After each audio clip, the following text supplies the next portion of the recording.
MTDCNC, bringing you the latest engineering news via video media. Nick, we've met today to talk about automation. We hear lots of it on our travels here at MTD. And let's start with an original equipment manufacturer. Why would they invest in automation?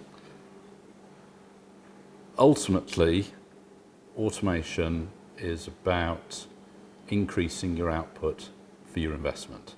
So the classic statement, sweat your assets, not your people. If you consider that anecdotally, and I've spoken to a lot of customers now, if you take a twin pallet horizontal, if you get much more than 40% efficiency in terms of spindle cutting metal out of that, you're doing very well. Stick an automation system on, you can take that to in excess of 90. So why wouldn't you automate? Okay, fair point. But what happens if I understand if I've got a row of 10 or 20 machines, an operator getting paid £10 an hour on each possibly. But what happens if I've only got 2 or 3 machines? The same argument applies.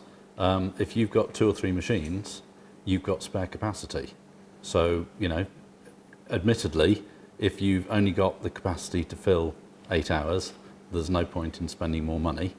But if you're looking to utilise extra capacity and you've got the order book and you've got the work to fill it, then you've got the choice. You can either buy more machines or you can automate the machines you've got. And I'm sure as we develop this conversation, you'll begin to understand why actually automation is a more cost-effective solution than buying more machines. Okay, and how about low-volume manufacturers? So maybe, I understand again, 100,000, it's a no-brainer. What happens if I'm making 5 or 6 or 10, 20 off? Every time I do a new job, I've got to take it to a CMM, that machine's not cutting metal, is it? Okay, so the traditional understanding of automation is what you probably see in something like the motor industry, where you've got the same job being done all the time, and generally you'll have a robot or some other form of automation that literally allows your machine to do the same thing time and time again, 24 hours a day, 6, 7 days a week. The big challenge has been, how do you automate flexible manufacturing? Because people want to have flexible manufacturing because they want to have smaller batches, they want to have less money tied up in stock, work in progress, raw material, etc., etc., etc. But of course, the downside of flexible manufacturing is that you spend more time breaking down your fixtures on your machines, and the machines stand still. So you've got that area where you've got the downside of poor efficiency of your machines, but less cash tied up in work in progress, etc., etc. What the automation of flexible manufacturing allows you to do is it allows you to combine the benefits of small batches, quick turnaround, low work in progress, reduced cash tied up, but by automating it, and we can talk about how that happens later on, you actually still maintain high percentage spindle efficiency. And that's why you, if anything, automation of flexible manufacturing probably produces bigger dividends than automation of single component high volume. Okay, that's interesting. So what is dead time? We talk about dead time. What is dead time? So if you take a traditional machine, a lot of the dead time will be, especially if you're doing small volume, each time you've completed your small volume of 5 or 10 components or whatever it may be, the machine stops, guy dives in, changes the fixture, puts the new fixture back on, does the first component, stops the machine, takes that component off to inspection for a first off inspection, then comes back, and you're just wasting phenomenal amounts of time. The second part is, how do you actually man your machine? During the day, less of a problem. Getting hold of people for night shift, more of a problem. Getting hold of people to do weekends, even bigger problem. Getting people to do bank holidays and Christmas, etc., etc., etc., you are facing a major problem. And I think consistently now, every single customer that I talk to talks in terms of the difficulty of recruiting and hanging on to skilled labour. So the biggest challenge is, one, actually using your machine efficiently when you've got people there, but secondly, actually having some method of loading that machine in the nasty wee hours of the night. And of course, that's what automation does for you. Yeah, I take that on board, Nick, but I've still got to take my first off and get it inspected, haven't I? So is that not downtime even with automation?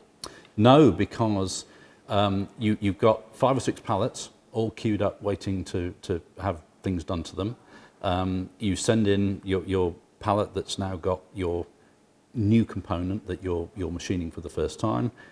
The machine machines the component, it comes back out again, and whilst you're taking that component off for first off inspection, we're quite happily sending in the pallets with the existing work that's been proven in the past. Machines quite happily chugging away, and you're doing all the sort of first off new component work, but while the machine is still doing, you know, what it's meant to be doing. Can we automate the inspection? If you want to. Certainly we are capable of including in our automated systems, everything from deburring, like that little robot that you had on one of your other videos. We can put CMMs into the system with feedback loops from the CMM back into the machine to change offsets of tooling, etc., etc., etc. We can put wash stations in. We can combine a situation where we might have our system linked to some milling machines, and then after the components come out, we could stick it in a lathe, or, you know, really, imagination is the only limiting factor for our automation systems. I like that. But okay, so I walk into a futuristic factory, it's full of FASTEMS, not an operator in sight.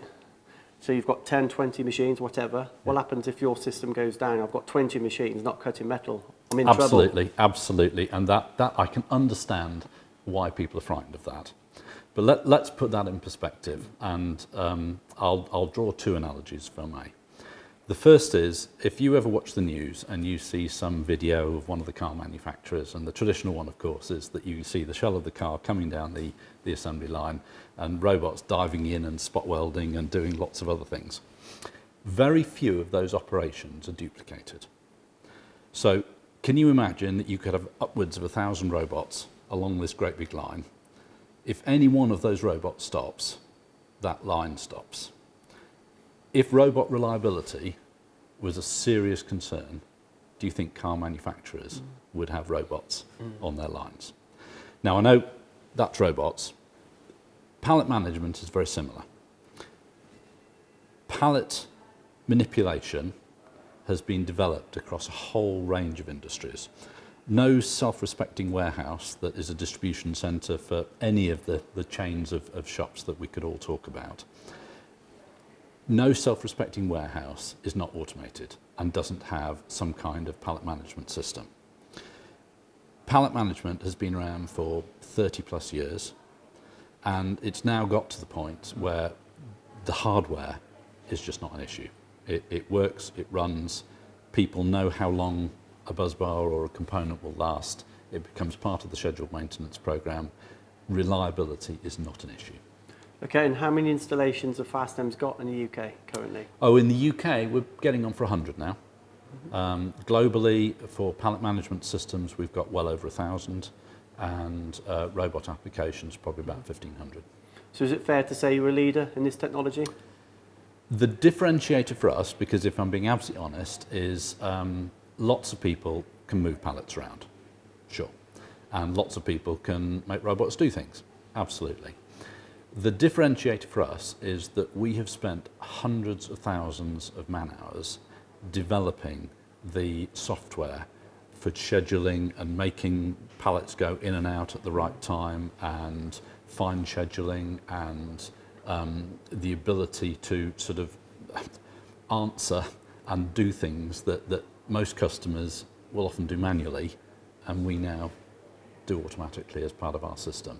The USP for us is our control software is head and shoulders above the competition. Okay, I understand that, Nick, but if I'm an SME, a small subcontractor with maybe 2, 3, 4 machines, I'm not going to invest £500,000 in a system like that, so I'm going to buy another machine, aren't I? I would argue that you wouldn't, and hear me through as I sort of develop the logic of this. If you consider that the cost of automation is arguably similar to the cost of a machine. So if you've got 2 or 3 machines and you can double their spindle efficiency, double their output, and you can do that for the cost of 1 more machine, what are you going to do? Are you going to buy 1 more machine to give yourself 4 times machine output, or are you going to automate the 3 machines and give yourself 6 times machine output? And personally, I see that as a no-brainer. That's money for old rope. Okay, if I've got horizontal machining centres, and I put a finger in the air here and say approximately 150, 180,000 pounds for a reasonable horizontal machine, what's it going to cost me to automate the other 2? More than that, I would presume. If you consider that entry-level automation for a horizontal machining centre, give or take, is 120,000 euros, so fraction under £100,000, then you have at least doubled, and we can argue the numbers on that. I mean, I'll give you some idea.